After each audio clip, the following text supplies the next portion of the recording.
guys, so I'm back with a new video and let's talk about the last thing Mary saw. Once again, I have to thank Shudder for just sending this one to me. This one, although is already available, so you can check it out, and if you end up watching it, let me know your thoughts. But yeah, I guess let's get to it. So this film takes place in 1843 and follows a young woman which she's under investigation for the death of what I assume is her grandmother. She's like the old wise lady, the family. I'm not 100% sure she's the grandmother, but I think she is. But yeah, so she's under investigation, this young woman, for the death of the old lady, and that's basically it. This film though has a fairly well-known cast. It stars Stephanie Scott, Isabel Fuhrman, Rory Culkin, and Judith Roberts.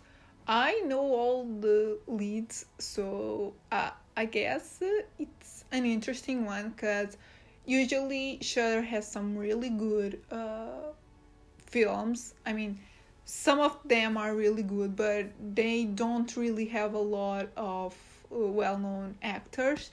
Not that these actors are like super well known, but they are at least in the horror genre, because Stephanie Scott was in Insidious 3, and Isabel Fuhrman, we all know her from Orphan, and Rory Culkin in Lords of Chaos. At least that's the thing that I think of when I think of him.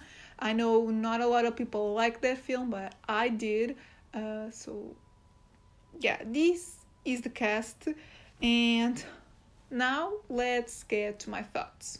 So right away, I just figured this was one of those cases that I just end up watching a slow burn that looks beautiful, but it's way too slow for my taste. However, I was pleasantly surprised when it got to the second half of the film, not exactly the third act, but the second half, because the beginning, it does take some time to get somewhere, but once it gets there, it's all in and it's like fast-paced. I really enjoyed chapters 2 and 3 because this is separated by chapters, but the first chapter is a bit too slow and it takes some time.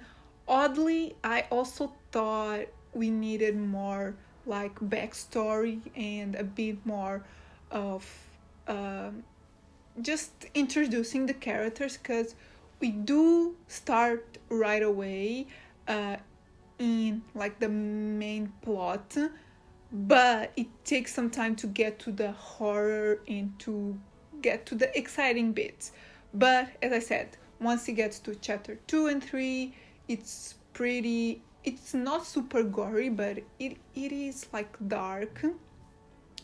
And that I'm talking about dark, the film not only is dark in themes, but it's also dark in lighting.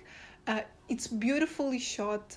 I loved the visuals, but it was a bit too dark at times. So it's not the best film to watch during daytime, and maybe have the lights switched off because it's a bit too dark. That's my main complaint in terms of cinematography. And in terms of acting, I really have to praise Rory Culkin, because not that the other actors were bad, the main leads were okay, but as soon as he got into the picture, he only shows up halfway through the movie, that's when things started getting interesting. I don't know if it was the plot that just got better, but I just know that once he was introduced into the story, things got really intense and scary and like dark, and I really liked that, and I just liked his acting. I think it suited really well the atmosphere and the story. So yeah, it was definitely a standout. And in the end, I guess I can compare this film to three films: The Witch, Benedetta, and Gretel and Hansel.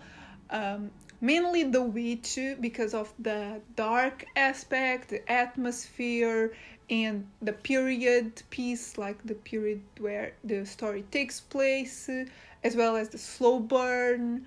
Benedetta is the one that's most different from this film. So I think if you liked any of those three, you will really enjoy this one.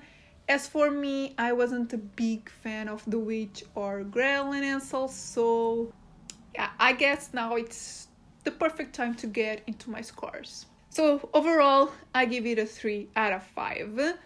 I wasn't really into it when it started, but that last part sold me and I was entertained, I was engaged, so I just gave it a higher score than what I was thinking of. I think 3 is the perfect score. Yeah, it's not super different or anything, but it's entertaining, and if you like this type of horror, like slow burns and somber, dark period pieces, I think you'll love this one. Cinematography, I also give it a 3 out of 5.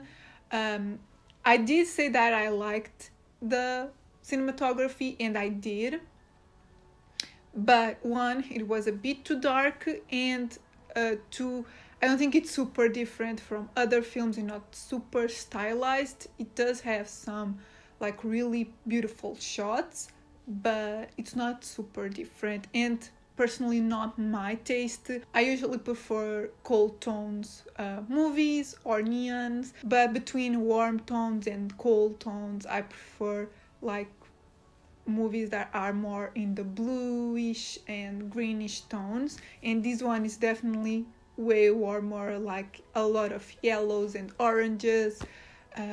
So yeah, just personal preference. And originality, I give it a 2.5 out of 5. As I said, I don't think it's super original, and when you like can compare it to a lot of films, that kind of says that it's not super different, but yeah, it's fine, I guess. So yeah guys, these are my thoughts on The Last Thing Mary Saw. If you end up watching it again, let me know in the comments. I think this will be a lot of people's taste, just not my preference, but I still enjoyed it, so I can see a lot of people really liking it. So I think it's already available on Shudder, so definitely check it out if you think it's your thing. Let me know your thoughts, and yeah, if you like the video, give it a thumbs up, subscribe if you're not subscribed yet, and I'll see you in my next video. Bye!